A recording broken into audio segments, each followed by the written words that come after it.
ঘন জঙ্গলের মাঝে আমি খুঁজে পেলাম এক বিশাল শক্ত গাছ। মাটিতে থাকা নিরাপদ না মনে হওয়ায় ঠিক করলাম আজ এই গাছের ওপরই বানাবো আমার সার্ভাইভাল হাউস। প্রথমে সাবধানে গাছ বেয়ে ওপরে উঠলাম। চারপাশ দেখে একটা শক্ত ডালওয়ালা জায়গা বেছে নিলাম। তারপর কাটা কাঠ আর শক্ত বাঁশের টুকরো দিয়ে বানাতে শুরু করলাম একটা মজবুত প্ল্যাটফর্ম। দড়ি দিয়ে সব বাঁধলাম যাতে নড়াচড়া না করে। তারপর নিচ থেকে ওপরে ওঠার জন্য তৈরি করলাম দড়ির মই। মইটা গাছের গায়ে বেঁধে দিলাম যেন সহজে ওঠানামা করা যায়। সব প্রস্তুত হলে প্ল্যাটফর্মের ওপর কাঠ, পাতা আর ছোট ডাল দিয়ে বানালাম ছোট্ট একটা ঘর।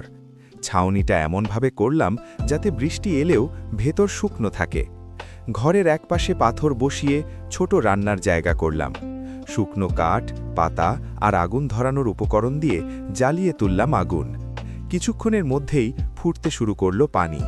সেই আগুনে বানালাম গরম চা। 1 কাপ ধোঁয়া ওঠা চা হাতে নিয়ে জঙ্গলের নীরবতার মাঝে আস্তে আস্তে পান করলাম। রাত নামার আগে শুকনো পাতা আর নরম ঘাস দিয়ে বানালাম বিছানা। গাছের ওপরের সেই নিরাপদ ছোট্ট ঘরে শুয়ে পড়লাম শান্ত ঘুমে।